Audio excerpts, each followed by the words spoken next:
नवरात्र का पर्व चल रहा है और हम नवरात्र में आदि शक्ति माँ दुर्गा की पूजा करते हैं। आदि शक्ति जो स्त्री रूप में उत्पन्न हुई। और मैं ये चुनौती से कहती हूँ कि दुनिया में कोई एक धर्म का उदाहरण बताइए जहाँ भगवान के रूप में स्त्री को स्थान दिया गया हो, जहाँ इनिशियल एनर्जी बाकी धर्म में सिर्फ पुरुष को माना गया, वही हमारे सनातन धर्म में स्त्री को महत्व दिया गया।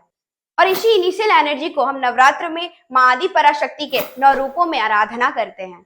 और माँ का जो 9 रूप है, जो स्त्री के लाइफ के अलग अलग स्टेजेस को दर्शाता है, वो स्टेजेस क्या है, आइए जानते हैं। माँ का ये 9 रूप सभी स्त्रियों के अंदर विराजमान है। प्रथम शैलपुत्री, माँ के इस रूप में स्त्री का जन्म होता है जब एक स्त्री किसी की पुत्री होती है। ब्रह्मचारिणी, माँ के इस रूप में एक स्त्री स्थिरता और एकाग्रता से ब्रह्मचर्य का पालन करती है, अर्थात हर एक तरह के कार्य के लिए प्रशिक्षण लेती है। चंद्रघंटा, माँ के इस रूप में एक स्त्री नए जीवन का शुरुआत करती है, जहां वो आने वाले सभी चुनौतियों का सामना करने के लिए प्रिपेयर्ड रहती है।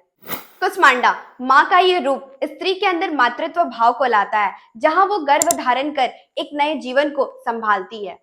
स्कंद माता, माँ का ये रूप स्त्री के जीवन का वो पड़ाव है जहां वो माता बन जाती है और एक नए जीवन को इस दुनिया में लाती है। कात्यायनी, माँ का ये स्वरूप स्त्री के अंदर शक्ति का प्रतीक है, जहां वो अपने बच्चों का और पूरे परिवार की खुशियों का ख्याल रखती है और सबको संभालती है। कालरात्रि, माँ का ये रूप यह दर्शाता है कि यदि एक स्त्री के बच्चों या उसके परिवार पे कोई संकट आती है तो वो कालरात्रि का विकराल रूप धारण कर उस संकट को हर लेती है।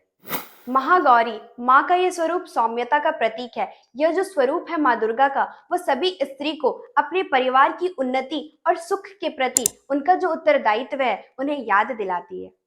सिद्धिदात्री, माँ के इस रूप का स्मरण हम उस स्त्री से कर सकते हैं जिसे अपने जीवन के सभी अनुभवों का ज्ञान हो चुका है और इसी ज्ञान का उपयोग वो अपने आने वाली पीढ़ियों को सशक्त करने के लिए करेगी।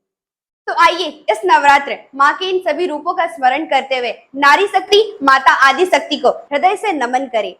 ओम सर्व मंगल्य मांगल्ये शिवे सर्वार्थ साधिके शरण्ये त्र्यंबके गौरी नारायणी नमोस्तुते।